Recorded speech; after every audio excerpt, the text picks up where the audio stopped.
ইসরায়েলের অব্যাহত আগ্রাসন সত্ত্বেও সকল প্রকার ভয়কে উপেক্ষা করে শবে কদরের রাতে আল আকসা মসজিদে প্রায় 2 লাখ ফিলিস্তিনি মুসলিম নামাজ আদায় করেছেন।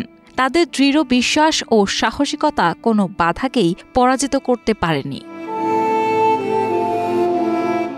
সকাল থেকেই ফিলিস্তিনের প্রতিটি কোণ থেকে লাখ লাখ মানুষ আল আকসার পথে রওনা দেয়। তাদের এই বিশাল জনস্রোতে যেন হারিয়েই গেছে ইসরায়েলি প্রধানমন্ত্রী নেতানিয়াহুর বাহিনী। এবারের শবে কদরে বিশ্বের অন্যান্য মুসলিম দেশগুলোর তুলনায় ফিলিস্তিনিদের জন্য অনেকটাই আলাদা। প্রায় 2 বছরের এক যুদ্ধে ফিলিস্তিন এখন ছিন্ন বিচ্ছিন্ন। ইসরায়েলের হামলায় প্রতিদিনই প্রাণহানির ঘটনা ঘটছে। পরিবার, স্বজন এবং ঠিকানা হারানো সত্ত্বেও এসব মানুষ দুর্বল হয়ে পড়েনি। তারা আল্লাহর ইবাদতের জন্য সমস্ত কষ্ট ও বাধা উপেক্ষা করে ছুটে এসেছেন আল আকসায়।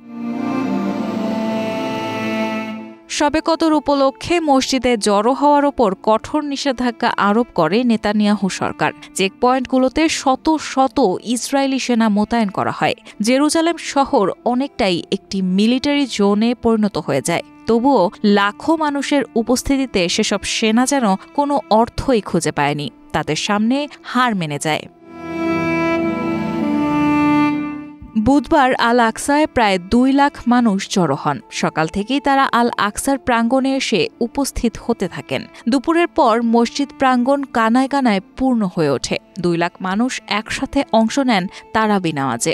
এরপর শবে কদরের নফল ইবাদতে অংশগ্রহণ করেন তারা। সারা রাত ধরে চলে তাদের ইবাদত বন্দেগী, যা ছিল এক অতুলনীয় আধ্যাত্মিক দৃশ্য। আল আকসার দায়িত্বে থাকা কর্তৃপক্ষ জানিয়েছে, রমজান মাসে মসজিদটিতে এটি একটি গুরুত্বপূর্ণ রেকর্ড ছিল। ইসরায়েলি বাহিনী যতই ফিলিস্তিনিদের অস্তিত্ব মুছে ফেলার চেষ্টা করছে, ততই তারা আরও শক্তিশালী হয়ে ফিরে আসছে। তাদের বার্তা স্পষ্ট, নিজেদের ভূমি থেকে সর্বশক্তি প্রয়োগ করেও ফিলিস্তিনিদের উপড়ে ফেলা যাবে না।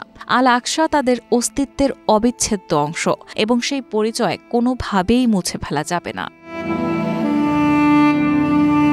ইসরায়েলিদের আগ্রাসনের বিচার ফিলিস্তিনিরা আল্লাহর কাছে প্রার্থনার মাধ্যমে করছেন। শবে কদর মুসলিমদের জন্য এক অত্যন্ত পবিত্র এবং মহিমান্বিত রাত।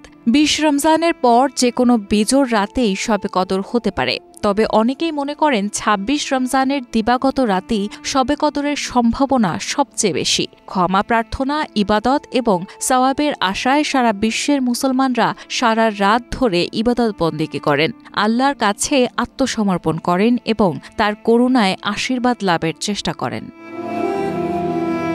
রায়হানা মুন, প্রবাস খবর।